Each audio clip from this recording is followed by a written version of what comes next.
Welcome to today's segment of Walking Through the Book of James. Today we start at chapter 2. Don't forget to subscribe, like, and share. Let us begin. Verse 1. My dear brothers and sisters, how can you claim to have faith in our glorious Lord Jesus Christ if you favor some people over others? James opens up chapter 2 addressing favoritism and prejudices. He acquires discrimination to being a heart issue, calling out its evil motives. Reading the text, we understand that social discrimination was a problem for the people of the early church, much like our modern day issues of discrimination today. In verse 8, we read, Yes, indeed, it is good when you obey the royal law as found in scriptures. Love your neighbor as yourself. But if you favor some people over others, you are committing a sin. You are guilty of breaking the law. Here, James makes a clear connection of faith and the acceptance of others. Verse 14 reads, What good is it, dear brothers and sisters, if you say you have faith, but don't show it by your actions? Can that kind of faith save anyone?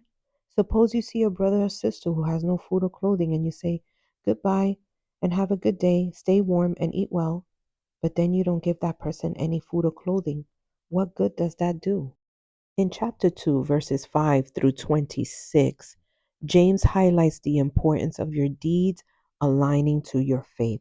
In Romans chapter 2, verses 11 through 16, we read that God is no respecter of persons.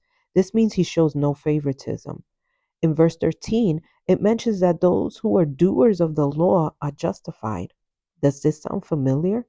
We read yesterday in chapter 1, verse 25. James sheds light on this very truth. All through scriptures, we read the importance of practicing good deeds, that is, with the right heart posture. Hebrews 11:6 states, But without faith it's impossible to please God. And in Genesis 15:6, it says that Abraham believed the Lord and he counted it to him as righteousness.